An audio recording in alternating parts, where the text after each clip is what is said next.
नमस्कार, स्वागत छ यहाँहरूलाई नेप्से ट्रेडरमा। आज बजारमा 30.56 पोइन्टको चाहिँ आज गिरावट भएको छ, जुन चाहिँ 1.53%ले हुन आउँछ र हाम्रो बजार चाहिँ अहिले 1960.03 मा चाहिँ पुगेको छ। आजको दिनमा हेर्छौँ भने 8वटा कम्पनीहरूको मूल्य बढेको छ, 212वटा कम्पनीको मूल्य आज झरेको छ भने 8वटा कम्पनीको मूल्य भने जस्ताको त्यस्तै रहेको छ। आजको टप गेनरको कुरा गर्नुपर्दाखेरि टिएसएचएलले आज सर्किट हानेको छ, त्यस्तै स्किल्सले आज 5.56 को वृद्धि गरेको छ, प्रभु ब्याङ्कको डिभेन्चरले 4.03 ले बढेको छ, बिएनएचसी 1.96 ले बढ्यो र सिएमएफ2 1.91% ले बढेको छ।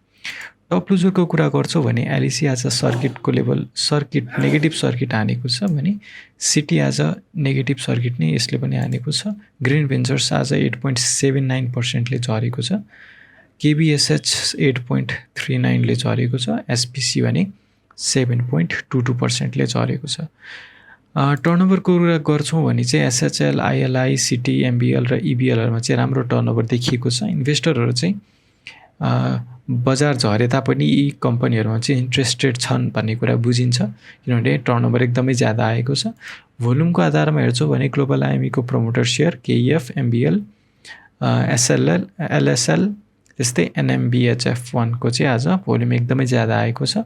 एमबिएलको चाहिँ भोल्युम एकदमै धेरै आउनुको मूल्य कारण के हो भन्दाखेरि एक त उसको मूल्य एलटिपी कम छ हैन, सो टप टर्नओभरमा आउन अलिकति यसलाई गाह्रो भएको, नत्र यसमा चाहिँ अहिले 14% डिभिडेन्डले गर्दाखेरि चाहिँ यसमा अहिले पनि आकर्षण चाहिँ देखिएको छ। ट्रान्जेक्सन वाइज हेर्छौँ भने आइएलआई, जिसिआइएल, एनआरएम, एमइएल र निफ्राहरूमा चाहिँ ट्रान्जेक्सन वाइज एकदमै राम्रो कारोबार भएको छ। आज बजार यसरी 30 पोइन्टले झर्दै गर्दाखेरि आज 1.1 अर्बको चाहिँ आज रकम टर्नओभर आएको छ। यो चाहिँ लगानीकर्ताहरू चाहिँ आत्तिरहेको भन्ने कुरा बुझिन्छ। हामी यस इन्डेक्स वाइज हेर्छौँ भने ब्याङ्किङ इन्डेक्स 0.87 ले झरेको छ, डेभलपमेन्ट 1.55% ले झरेको छ, फाइनेन्स 1.31 ले झर्यो, होटल एन्ड टुरिज्म आज सबसे ज्यादा झरेको छ 3.03% ले, hydro 2.33, investment 1.39, life insurance 2%, manufacturing and processing 0.94, त्यस्तै माइक्रो फाइनेन्स 1.76 र म्युचुअल फन्ड चाहिँ 1.04%, नन लाइफ चाहिँ 2% ले झरेको छ, अदर इन्डेक्स 1.31 ले झरेको छ, ट्रेडिङ इन्डेक्स 1.27 ले झरेको छ। आज सबै सेक्टरहरू रातो नै छ, सबै झरेको छ। सर्वाधिक झर्नेमा चाहिँ होटल एन्ड टुरिज्म छ भने लाइफ र नन लाइफ दुवै 2% ले नै झरेको छ। अरूको पनि योगदान बजार सरह नै छ है त। सबसे थोरै झर्नेमा चाहिँ ब्याङ्किङ इन्डेक्स नै हो फेरि है त। अब लागौ टेक्निकल चार्टतर्फ। टेक्निकली पनि बजारमा आज हेर्नुहुन्छ भने कस्तो प्याटर्न देखियो भन्दाखेरि जुन एउटा यो डिमान्ड जोन थियो, सपोर्टको लेभल थियो, यसलाई चाहिँ आज बजारले ठुलो क्यान्डल सहित ब्रेकडाउन दिएको छ। यसले चाहिँ अब एकदमै नेगेटिभ सेन्टिमेन्टको सृजना गरेको छ। हुन त मैले यो यस्तो स्थिति आउन सक्छ भनेर मैले बारम्बार लास्ट भिडियोहरूमा भन्दै आएको थिएँ है, तर अब हुन त यो अहिले सपोर्टको लेभलमा छ, तर जुन तरिकाको यो ठुलो क्यान्डलले यसलाई ब्रेकडाउन दिएको छ, यसले चाहिँ यो सपोर्टमा अथवा यो डिमान्ड जोनमा चाहिँ यसले सपोर्ट लिँदैन जस्तो देखिन्छ है। अब इलेक्सनमा हामी टेक्निकल इन्डिकेटरहरू हेरि नै हाल्नेछौँ होइन। सो पहिलो नम्बरमा आरएसआई हेरौँ। आरएसआई अहिले 34.17 मा छ। यसमा डाइभर्जेन्स भन्दा पनि अब डाइभर्जेन्स देखिएन। 34 अल टाइम लो हुँदाखेरि अब बजार पनि धेरै जस्तो अब बजार निकै तल आइपुगेको छ। सो यसले चाहिँ अब बेरिस जोनको सुरुवात भयो है भन्ने कुरा चाहिँ बुझाउँछ है। यहाँबाट हेर्नुहुन्छ भने चाहिँ बजार लगातार झरि नै रहेको छ है। र त्यस्तै अब आरएसआई अनुसार चाहिँ अहिले पोजिटिभ हुनुपर्ने केही पनि देखिँदैन।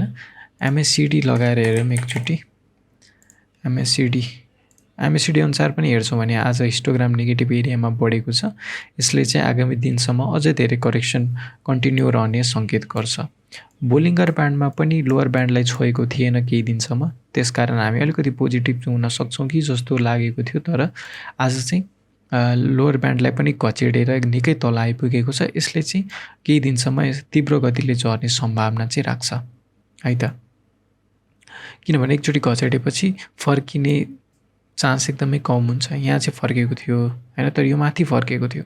तल हेर्नुहुन्छ भने चाहिँ निकै कम छ क्या, निकै कम छ है। यहाँ छोयो, त्यसपछि लगातार घट्यो, त्यस्तै आज छोएको छ, लगातार 3-4 दिन घटेर बढ्न सक्छ है। अब त्यस्तै हामीले बोलिङ्गर ब्यान्ड अनुसार नै हेर्छौँ भने चाहिँ अब केही टाइमसम्म तीव्र गतिमा घट्ने नै देखिएको छ। कहाँसम्म आउँछ भन्ने कुराको लागि चाहिँ हामीले मिनिमममा पनि 1800, एकदमै हामी भाग्यमानी भयौँ भने 1800 मा फेरि सस्तोमा किन्न पाउनेछौँ भनेर बुझौँ। र तर जहाँसम्म मलाई लाग्छ 1950 तिर चाहिँ यसले फेरि 1900 सम्म जान सक्छ जस्तो मलाई लाग्छ। 1900 सम्म अथवा 1850 सम्म, 1900 अथवा 1850 मा चाहिँ सपोर्ट लिने देखिन्छ। सो अहिलेको लागि तपाईहरुसँग छैन भने पनि होल्ड गर्नु होला, वेट गर्नु होला है त। सो आजको भिडियो कस्तो लाग्यो, मन परेमा लाइक गरिदिनु होला, कि सर सुझाव छ भने कमेन्टमा बताइदिनु होला, र च्यानलमा नयाँ हुनुहुन्छ भने चाहिँ सब्स्क्राइब गरेर साथ दिनु होला। भोलिको भिडियोमा फेरि यस्तै मार्केट रिलेटेड अपडेट लिएर आउनेछु। आजको लागि यति नै, धन्यवाद।